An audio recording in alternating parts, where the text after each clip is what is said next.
Okay, dear students, since last 2 or 3 classes, we were explaining various concepts of genetic engineering. ಅಲ್ಲಿ genetic engineering ಅಂದ್ರೆ ಏನು ಅಂತ ಹೇಳಿದ್ವಿ. ಆಮೇಲೆ first time genetic engineering experiment ಮಾಡಿದ್ರು ಯಾರು ಅಂತ ಹೇಳಿದ್ವಿ. Tools used in genetic engineering ಅಂದ್ರೆ ಯಾವ್ಯಾವುದು ಅಂತ ಹೇಳಿದ್ವಿ. ಅದರಲ್ಲಿ ಫಸ್ಟ್ ಒನ್ ಬಗ್ಗೆ ನಾವು ಮಾತಾಡ್ತಿದ್ವಿ, restriction enzymes. As I have explained in the last class itself, they are the cleaving enzyme.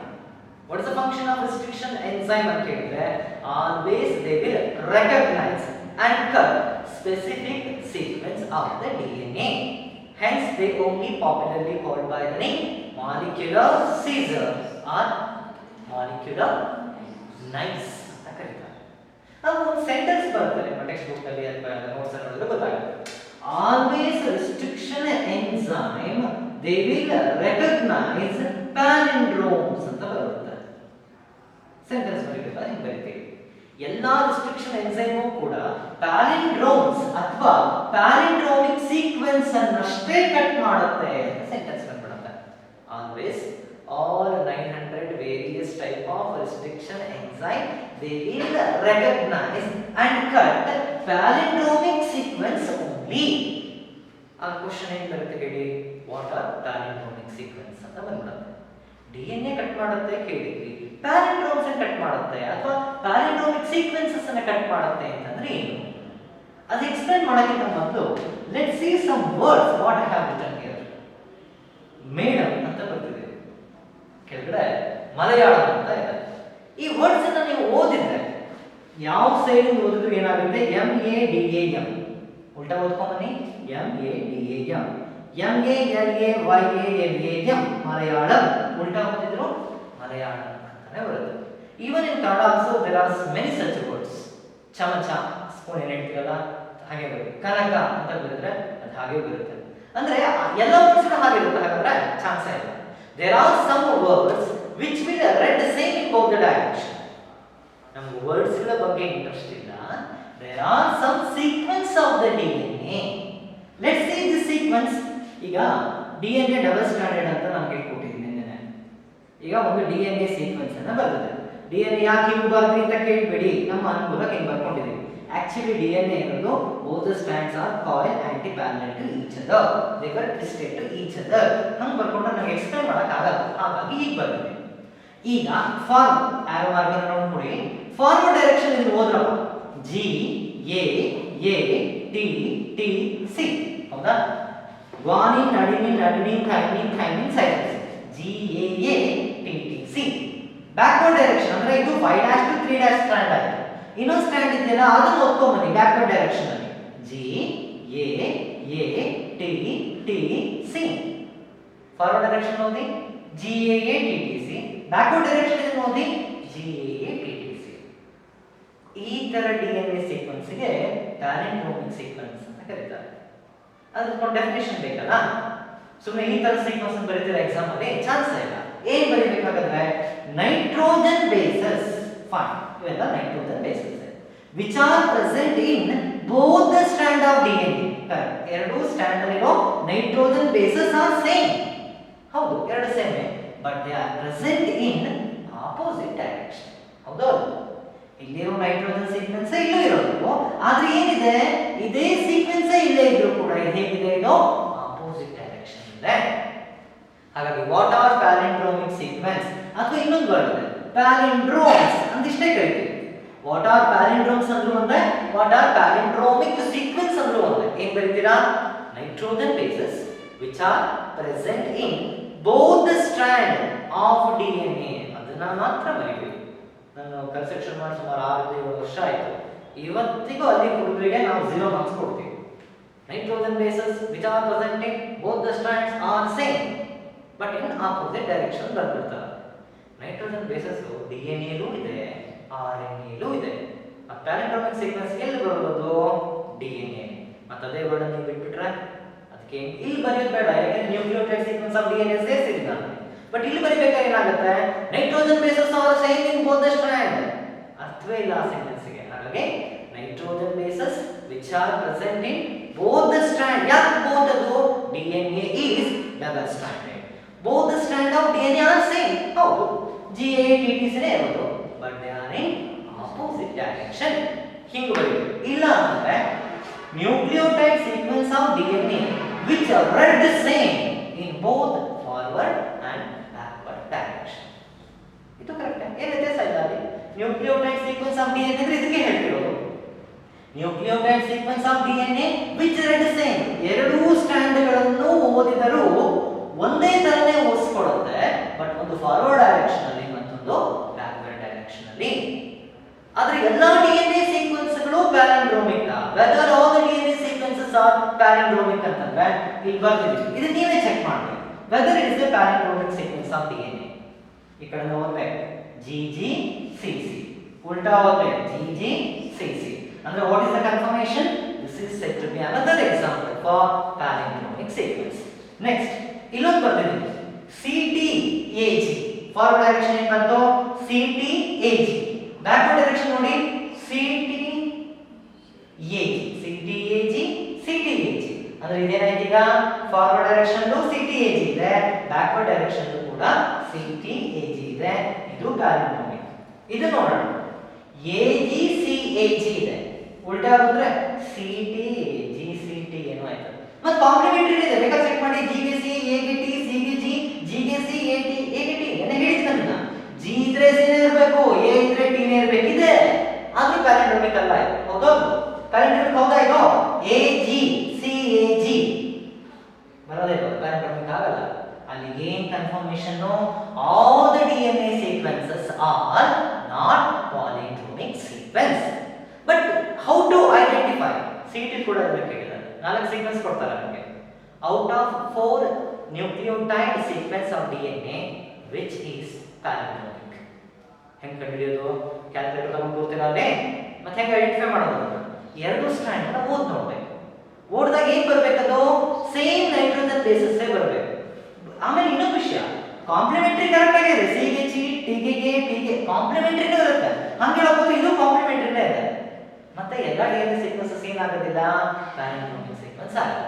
ಯಾವುದು ಪ್ಯಾಲಿಂಡ್ರೋಮೋ ಆ sequence only cut by restriction enzymes. ಎನ್ನ ಹೇಳಬೇಕಾದ್ರೆ ನಾವು ಹೇಳಿರೋದಿಲ್ಲ, ಒಂದೇ ಸರಿ ಹೇಳಲ್ಲ ಅಂತ ನಿಮಗೆ ಗೊತ್ತಾಗಬೇಕು. ಫಸ್ಟ್ ರಿಸ್ಟ್ರಿಕ್ಷನ್ ಎನ್ಸೈಮ್ ಅಂದ್ರೆ ಏನು ಅಂತ ಹೇಳಿದ್ವಿ? ಹ್ಯಾಮಿಲ್ಟನ್ ಸ್ಮಿತ್ ಅದನ್ನ ಡಿಸ್ಕವರ್ ಮಾಡಿದ್ದು ಅಂತ ಹೇಳ್ಕೊಟ್ವಿ. ಟೋಟಲ್ ಎಷ್ಟು ರಿಸ್ಟ್ರಿಕ್ಷನ್ ಎನ್ಸೈಮ್ಸ್ ಅವೈಲೇಬಲ್ ಅಂತ ಹೇಳ್ಕೊಟ್ವಿ ನಿಮಗೆ. ನಾಮಿನ್ಕ್ಲೇಚರ್ ಹೆಂಗ್ ಮಾಡ್ತಾರೆ ಅದನ್ನ ಹೇಳ್ಕೊಟ್ವಿ. ಈಗ ಹೇಳ್ಕೊಟ್ಟಿದ್ದೀವಿ palindromic sequence. Most highly repeated, highly expected question for 1 month or 2 months. 1 month or what are palindromes? Finish. ಅದೇ ನಿಮಗೆ what are palindromes give an example ಅಂತ ಕೇಳಿದ್ರೆ ನೀವು ಯಾವುದಾದ್ರೂ ಒಂದು ಸೀಕ್ವೆನ್ಸ್ ನೆನಪಿಟ್ಕೋಬೇಕು. ನೆನಪಿಟ್ಕೊಳ್ಳೋದೇನು? ಇದಂತೂ ನೀವು ನೆನಪಿರಲೇಬೇಕು. ಎಲ್ಲದೂ ಮಾತ್ರ ಇದನ್ನು ನೆನಪಿರ್ಬೇಕು. ಇದು ತುಂಬಾ ಸಿಂಪಲ್ ಆಗಿದೆ ಅಲ್ವಾ? GGCC. ಹೌದಾ? ಹಾಗಾಗಿ ಪ್ಯಾಲಿಂಡ್ರೋಮಿಕ್ ಸೀಕ್ವೆನ್ಸ್ ಅನ್ನು ಐಡೆಂಟಿಫೈ ಮಾಡೋದು ಗೊತ್ತಾಗಬೇಕು. 50 ಸೀಕ್ವೆನ್ಸ್ ಕೊಟ್ಟು ನಿಮಗೆ ಅದರೊಳಗೆ ಪ್ಯಾಲಿಂಡ್ರೋಮಿಕ್ಸ್ ಯಾವ್ದಾದ್ರು ಅಂತ ನೀವು ಚೆಕ್ ಮಾಡಬೇಕು ಅಂದ್ರೆ ಏನ್ ಮಾಡ್ತೀರಾ? Those nitrogen bases are to be read from forward and backward direction. If they have read same, then it is palindromic.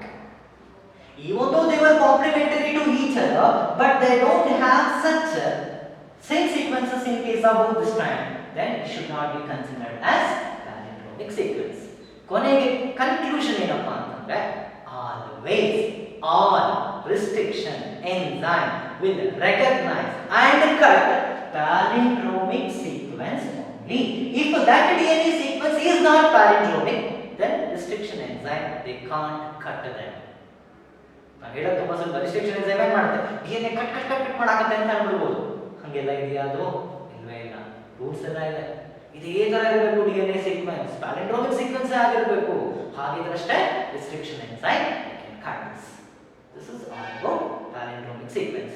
Example unfortunately ಏನಾಗುತ್ತೆ ಅಂತಂದ್ರೆ ಇದೆಲ್ಲ ಬರೀತೀವಿ ಅಲ್ಲ, ಒಂದು ಎಕ್ಸಾಂಪಲ್ ಕೂಡ ಏನು ಕೇಳಿರ್ತಾರೆ, ಬರೆಯೋದು ಹೆಂಗೆ? palindromic sequences are the letters which will be read from both the direction. Example, Medam and Malayalam. ಮುಗಿದೋಯ್ತಲ್ಲಿ. ಇದು ನಾವು ಯಾಕೆ ಹೇಳ್ಕೊಟ್ಟಿರ್ತೀವಿ ಅಂದ್ರೆ ನೋಡ್ರಪ್ಪ, ಎರಡೂ ಸೇರಿದ ಓದಿದ್ರು ಸೇಮ್ ಬರ್ತದೆ, ಅದೇ ತರ DNA ಸೀಕ್ವೆನ್ಸ್ಗಳು ಸೇಮ್ ಬಂದ್ರೆ ಅದು ಪ್ಯಾಲಿಂಡ್ರೋಮಿಕ್ ಅಂತ ಇರ್ತೀವಿ. ಇದೆಲ್ಲ ಮರ್ತ್ಬಿಡುತ್ತೆ. ಲಾಸ್ಟಿಗೆ ಉಳ್ಕೊಂಡಿದ್ದು ಎರಡೇ, ಮೇಡಮ್ ಇನ್ನೊಂದು ಮಲಯಾಳಂ. ಇದು ಯಾಕೆ ಹೇಳಿರೋದು?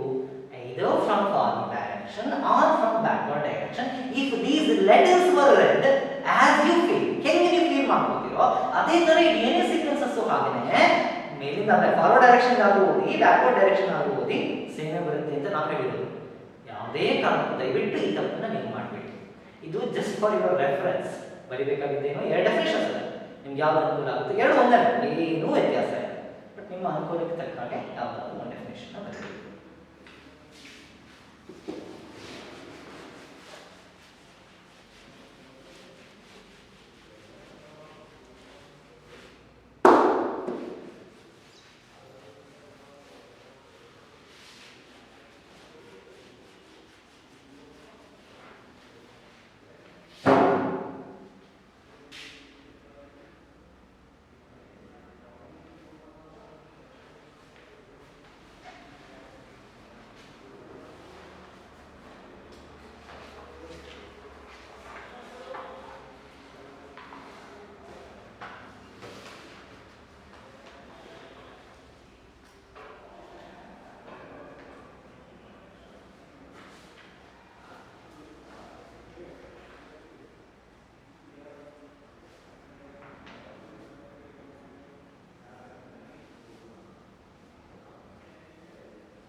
Okay, stop right please.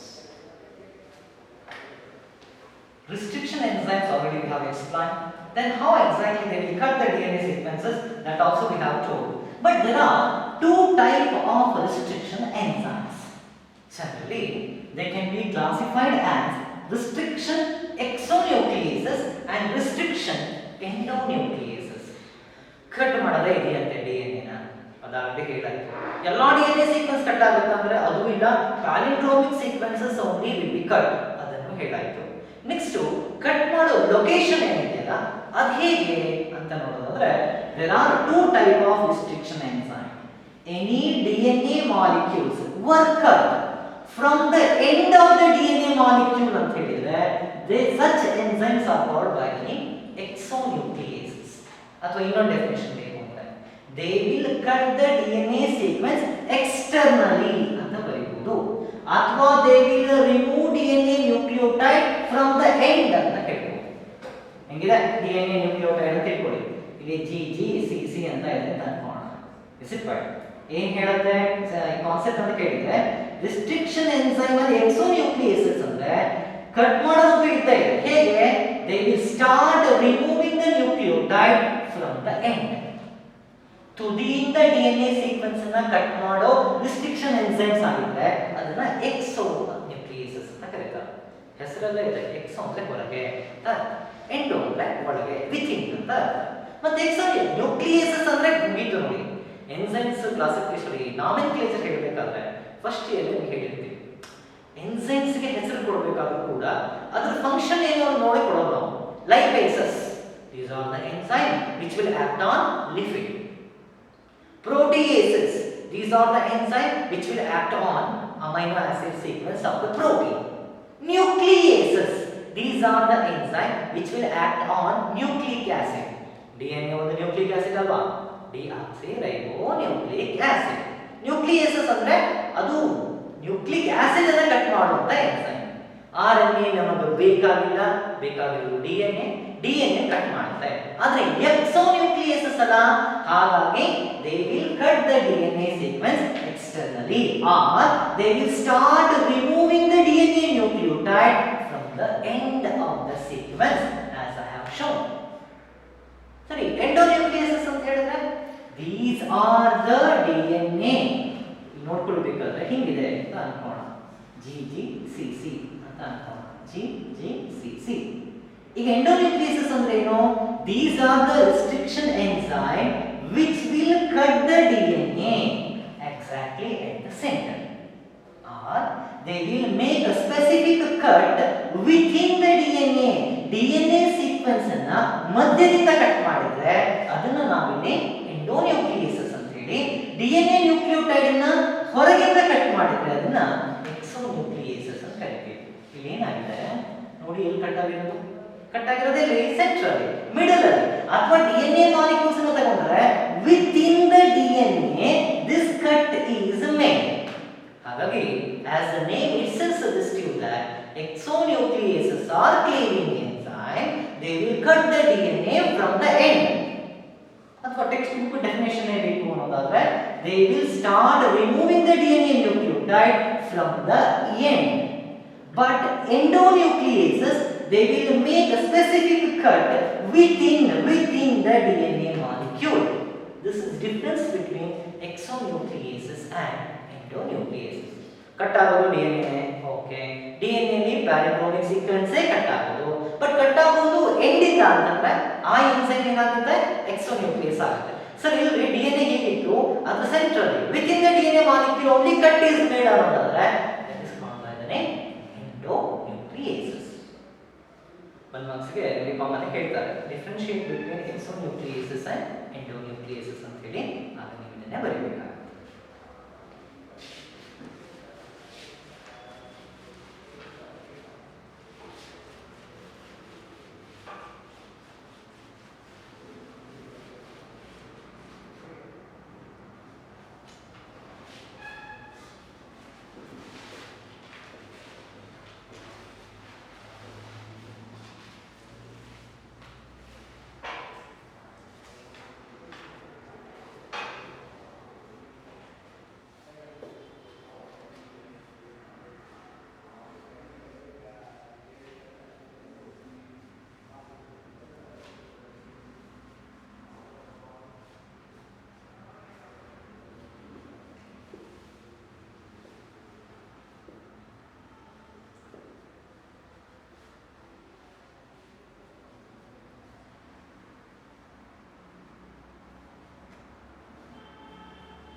Okay.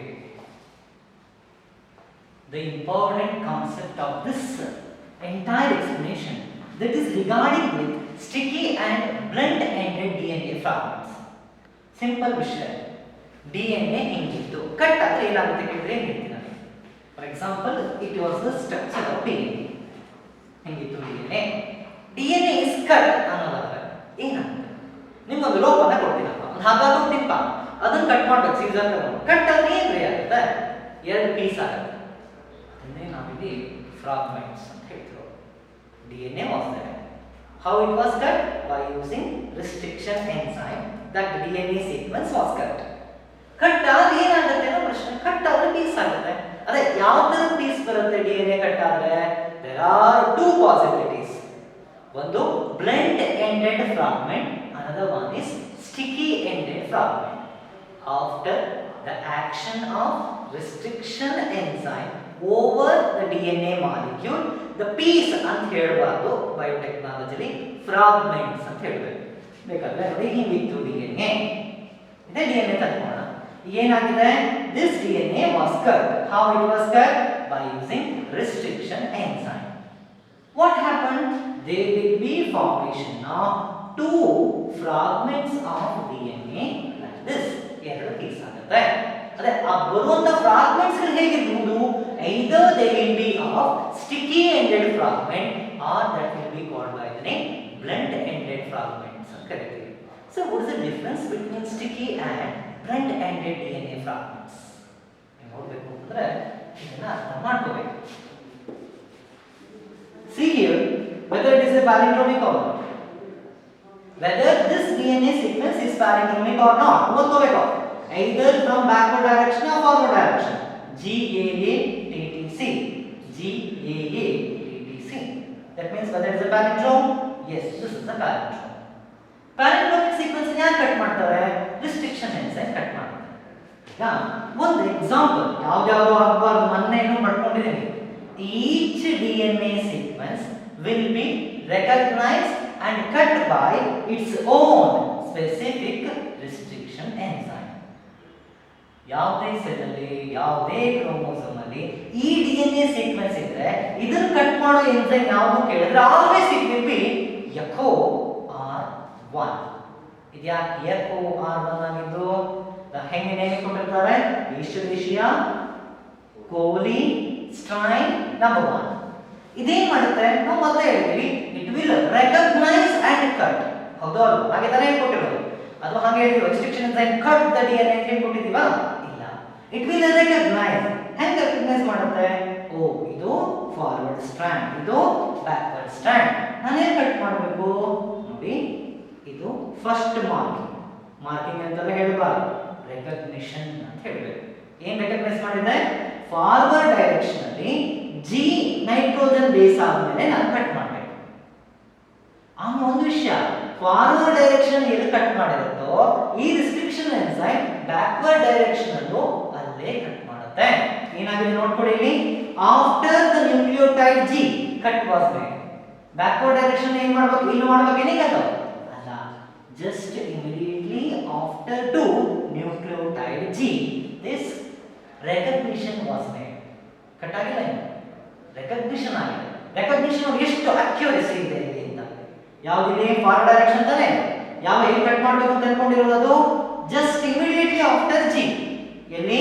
Forward direction 5' to 3' stand ಅಂತ ಅನ್ಕೊಂಡು ಇಲ್ಲಿ ಕಟ್ ಮಾಡಿದ್ರೆ ಈ ಸ್ಟ್ಯಾಂಡ್ ಇಲ್ಲಿ ಕಟ್ ಮಾಡಕ್ ಬರಲ್ಲ. ಏನ್ ಮಾಡಬೇಕು? ಬ್ಯಾಕ್ವರ್ಡ್ ಡೈರೆಕ್ಷನ್ ಅಲ್ಲೂ just after nucleotide G that recognition was made. Sir recognition ಆತ್ರಿ, ಮುಂದೆ ಏನ್ ಮಾಡ್ತದ್ರಿ? After recognition the cut will be made. Cut ಆಗೋಯ್ತು. ಸರ್ ಕಟ್ ಆದಲ್ಲಿ ಎರಡು ಪೀಸ್ ಬರ್ಬೇಕಲ್ರಿ? ಬರುತ್ತೆ. ಎರಡು ಪೀಸ್ ಹೇಗೆ ಬರುತ್ತೆ ಅಂತ ನೀವು ನೋಡ್ಕೋಬೇಕು ಅಷ್ಟೇ. ಹೇಗೆ ಬರಬೇಕು ಎರಡು ಪೀಸ್ ಅಂತ ನೋಡೋದಾದ್ರೆ ನೋಡಿ, ಒಂದು G C T T A A. This is one piece. Another one A A T T C G. Entire DNA was there. It was recognized first and it was cut now. ಈಗ ನೋಡ್ಬೇಕು ಹೆಂಗ್ ಬಂದಿದೆ. ಎರಡು piece ಆಯ್ತಾ ನೋಡಿ. DNA ಇದು ಒಂದು piece, ಹಾಗೇನೆ ಇದೊಂದು piece. Earlier DNA was like this, but now it is being cut by which enzyme? Restriction enzyme. Which restriction enzyme? Echo R. ಅಯ್ಯೋ DNA ಪೀಸ್ ಆಗೋಯ್ತು, ಎರಡು ಪೀಸ್ ಆಯ್ತು DNA. ಆದರೆ ಯಾವ ಕಾರಣಕ್ಕೂ DNA was cut and two pieces were obtained ಅಂತೆಲ್ಲ ಬರೆಯಕ್ಕೆ ಹೋಗ್ಬೇಡಿ. After cleaning of DNA, two fragments were generated ಅಂತ ಬರೀಬೇಕು. ಎರಡು ಇಂಗ್ಲಿಷೇ ಅಲ್ವಾ? ಈಗ ಒಂದು ಇಂಗ್ಲಿಷ್ ನೀವು ಬರೆಯೋದು, ಒಂದು ಇಂಗ್ಲಿಷ್ ನಾವು ಯೂಸ್ ಮಾಡೋದು. One DNA was there, one enzyme was there. That DNA was cut, two pieces are formed and ಬರೆಯಬೇಕು. There was a specific sequence of the DNA which is being cut by specific restriction enzyme. Two fragments were generated. This is also English, you know. Biotechnology use ಆಗಬೇಕಾಗಿತ್ತು ಎರಡನೇ English. ಸರಿ, ಇದಕ್ಕೇನೋ pairing ಇದೆ. C ಗೆ G ಹಾಗೆ ಇದೆ. Sir ಇದಕ್ಕೆ pairing ಇಲ್ರಿ, T ಗೆ ಇರಬೇಕಿತ್ತು, ಪೇರಿಂಗ್ ಇಲ್ಲ. ಟಿ ಗೆ ಇರಬೇಕಿತ್ತು, ಪೇರಿಂಗ್ ಇಲ್ಲ. ಎ ಗೆ ಟಿ ಇರಬೇಕಿತ್ತು, ಇಲ್ಲ. ಎ ಗೆ ಟಿ ಇರಬೇಕಿತ್ತು, ಪೇರಿಂಗೇ ಇಲ್ಲ. ಸರ್ ಇಲ್ಲಿ ಸಿ ಗೆ ಜಿ ಇದೆ, ಟಿ ಗೆ ಪೇರಿಂಗ್ ಇಲ್ಲ. ಇದು ಯಾವುದಕ್ಕೂ ಪೇರಿಂಗೇ ಇಲ್ಲ. ಸರ್ ಪೇರಿಂಗ್ ಇತ್ತಲ್ರಿ, ಇತ್ತು. ಯಾವಾಗ? when that DNA was entered, which is cut now, they have lost their pair. ಅಂದ್ರೆ fragments which are generated after cleaving, if they are unpaired, then it is called by the name sticky ended fragments ಅಂತ ಕರೀತಾರೆ. ಇದು ಗಮನದಲ್ಲಿರಬೇಕು. Sir fragment ಬಂದದೇನ್ರಿ, DNA piece ಆಗ್ಯದ? ಆಗ್ಯದ. ಏನಾಯ್ತು piece ಆದಾಗ? ಅಲ್ಲಿರುವಂತ nitrogen base ಪೇರ್ಸ್ಗೆ pairing ಇಲ್ಲದ ಹೋಗ್ಬಿಡ್ತು. ಹಾಗಾಗಿ ಏನಾಗಿದೆ, ಇದನ್ನ ನಾವೀಗ the fragments which are generated after the process of cleaving, if they are unpaired, then it is called by the name sticky ended fragments ಅಂತ ಕರೀತಾರೆ. DNA ಪೀಸ್ ಆಯ್ತಲ್ಲ, ಆಗಿದೆ. ಏನಾಯ್ತು ಪೀಸ್ ಆದ್ಮೇಲೆ ಇಲ್ಲಿ ಟಿ ಗೆ ಪೇರಿಂಗ್ ಅಂದ್ರೆ ಏನು ಇರಬೇಕಾಗಿತ್ತಲ್ಲಿ? ಎ ಇರಬೇಕಾಗಿತ್ತು. ಇಲ್ಲೇನು ಇರಬೇಕಾಗಿತ್ತು? ಇಲ್ಲ. ಇಲ್ಲೂ ಇಲ್ಲ. ಇಲ್ಲ ಅಷ್ಟೇ, ಸಿ ಗೆ ಜಿ ಇದೆ, ಇಲ್ಲಿ ಪೇರಿಂಗ್ ಇಲ್ಲ, ಇಲ್ಲಿ ಪೇರಿಂಗ್ ಇಲ್ಲ. ಹಾಗಾಗಿ what are sticky ended fragments ಅಂತ ಕೇಳ್ತಾರೆ.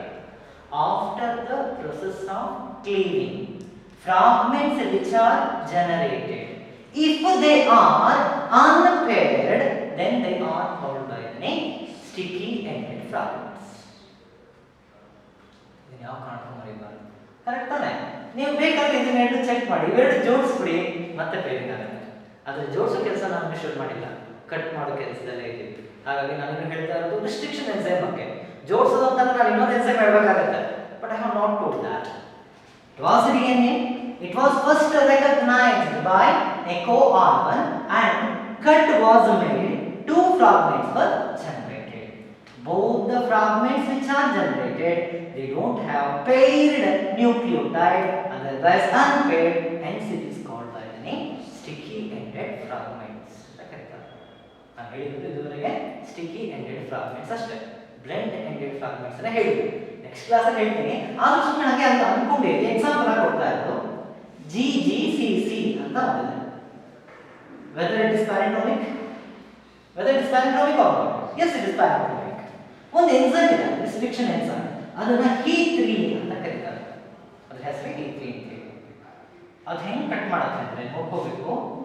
GG ಆಗಿದೆ, ಅದಾದ್ಮೇಲೆ ಕಟ್ ಮಾಡುತ್ತೆ 5' to 3'. ಇನ್ನೊಂದು ಏನದು 3' to 5'. ಫಸ್ಟ್ ಸ್ಟ್ಯಾಂಡ್ ಅಲ್ಲಿ ಫಾರ್ವರ್ಡ್ ಡೈರೆಕ್ಷನ್ ಹೆಂಗ್ ಕಟ್ ಆಗಿದೆ? ಆಫ್ಟರ್ ದ G, ಎರಡು G ಆದ್ಮೇಲೆ ಕಟ್ ಮಾಡಿದೆ. ಫಾರ್ವರ್ಡ್ ಡೈರೆಕ್ಷನ್ ಎಲ್ಲಿ ಕಟ್ ಮಾಡಿದ್ರು same position they need to identify, ಅಂದ್ರೆ ಎರಡು G ಆದ್ಮೇಲೆ ಕಟ್ ಮಾಡಿದೆ. ಇಲ್ಲೂ ಫ್ರಾಗ್ಮೆಂಟ್ ಆಯ್ತು, GGCC, ಇನ್ನೊಂದು CCGG. These two are the fragments. ಅರೆ DNA ಕಟ್ ಆಗಿದೆ, ಫೈನ್. ಫ್ರಾಗ್ಮೆಂಟ್ ಬಂದಿದೆ, ಫೈನ್. ಫ್ರಾಗ್ಮೆಂಟ್ ಹೆಂಗಿದಾವೆ? even after fragmentation they are having paired nucleotide, then these fragments are called by the name blend-ended DNA fragments ಅಂತ ಕರೀತಾರೆ. ಹೌದು, ಎರಡು ಕಡೆ DNA cut ಆಗಿದೆಯಾ? ಕಟ್ ಆಗಿದೆ. ಸರ್ ಇದೇನಾಯ್ತು ಇಲ್ಲಿ? After fragmentation they don't have paired nucleotides, but here even after cleaving this DNA sequence is having paired nucleotide, hence it is called as blend-ended DNA fragments ಅಂತ ಕರೀತಾರೆ. ನಾನು ಎರಡನೇ ದಿನ explain ಮಾಡಿಲ್ಲ, sticky ended fragment ಮಾತ್ರ ಹೇಳಿರೋದು. ಮತ್ತೆ last ಒಮ್ಮೆ ಹೇಳ್ತಿದ್ದೀನಿ, DNA ಇದೆ, ಕಟ್ ಆದಾಗ ಅನ್ಪೇರ್ಡ್ ಫ್ರಾಗ್ಮೆಂಟ್ಸ್ ಬಂತು ಅಂತಂದ್ರೆ ಸ್ಟಿಕ್ಕಿ ಎಂಡೆಡ್.